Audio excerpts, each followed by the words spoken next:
This is the Week in Review for Friday, April 29th, 2011. Protests in Syria are growing stronger, as is the government's response.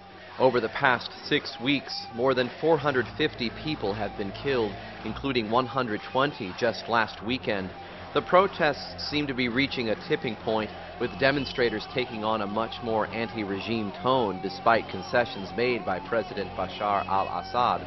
Also, more than 200 members of the ruling Ba'ath Party resigned on Wednesday after the government sent in tanks to crush resistance in the city of Deraa. To this point, Assad has benefited from the uncoordinated nature of the protests and the support he has received from Iran in containing them. However, the Bible says that a political revolution is coming that will divide the nation from its Iranian ally.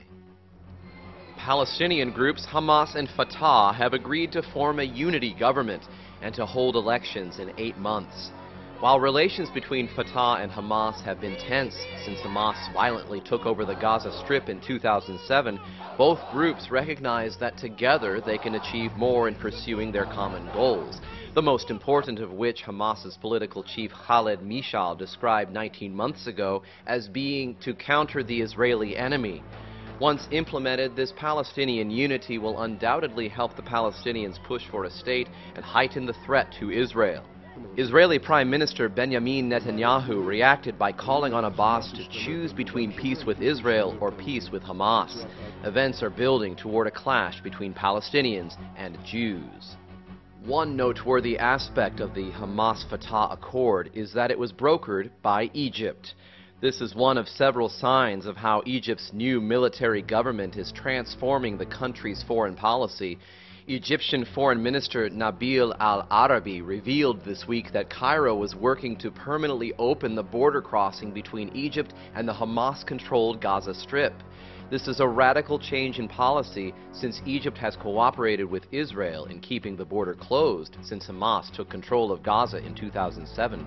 Other radical changes include reviving diplomatic ties with Iran. The influence of the fundamentalist Muslim Brotherhood is stronger than many observers believed, and the trend of Egypt's radicalization will only grow as the Brotherhood cements its control over Egyptian politics in the time ahead.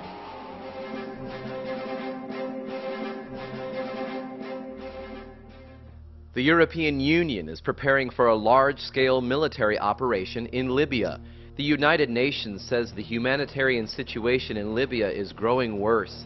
The UN may authorize the international coalition currently conducting airstrikes to scale up its military action, including launching a ground operation. The situation highlights the decreasing visibility of American leadership on such issues and the growing willingness of Europe to assume that responsibility in its stead. Germany's unemployment rate is around its lowest point in 2 decades. Statistics published this week show a seasonally adjusted rate of 7.1% unemployment, and analysts say this number could fall even further thanks to Germany's robust economic recovery. The country's economic growth is outpacing that of European rivals Britain and France.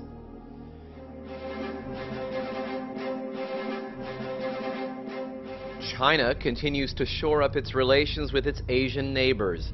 Early this week, officials from China, Japan, and South Korea met in Tokyo to work toward establishing free trade among the 3 countries. They said an open and free trade system would help Japan recover from the March 11th disasters and hasten growth for all 3 economies. Chinese Premier Wen Jiabao visited Malaysia to forge a deal with Prime Minister Najib Tun Razak on bolstering ties. Wen then flew to Jakarta in order to shore up ties with Indonesia and to increase cooperation in defense, economics, and other international and regional affairs. He also strengthened relations with the Association of Southeast Asian Nations, which is currently chaired by Indonesia.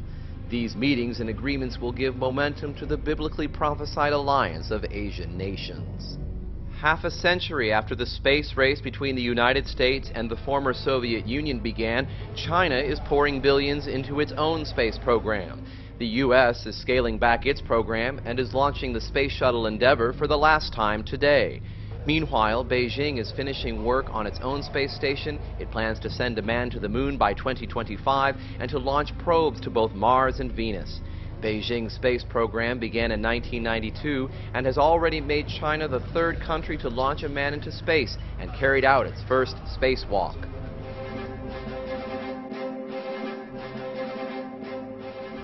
Some of the largest, most powerful tornadoes ever recorded ripped across the southern United States on Wednesday, killing at least 281 people. It was the deadliest day for tornadoes since a series of twisters killed more than 300 people in 11 states in 1974. Adding to the tragedy, historic flooding is also threatening the Mississippi River below St. Louis and the lower part of the Ohio River. The rising waters are expected to top records set back in February 1937. Such disasters have increased dramatically over the past 20 years, a sign biblical prophecy gives of the end of the age. Around 900 Anglicans entered the Catholic Church this Easter, including 61 clergy. They made the move to protest the Church of England's decision to ordain female bishops. Pope Benedict XVI created a rung of the Catholic Church called the Ordinariate in order to welcome Anglican traditionalists dismayed by liberalization in the Anglican Church. This wave of converts into the Catholic Church is likely to swell and is actually part of a movement that prophecy says will eventually see the Church of England engulfed entirely by Rome. 2 billion spectators worldwide witnessed the marriage of Prince William and Kate Middleton today. The royal British couple wed amid unmatched pageantry and splendor as only Britain can stage it. Though 1 million people turned up to throng the couple's carriage ride through the streets of London, polls show that a majority of Britons are indifferent or even hostile toward the occasion. A growing consensus looks upon the British monarchy as a relic of a bygone era, which is a sign of the prestige lost to the greatest empire in history. That is this week's Trumpet.com Week in Review.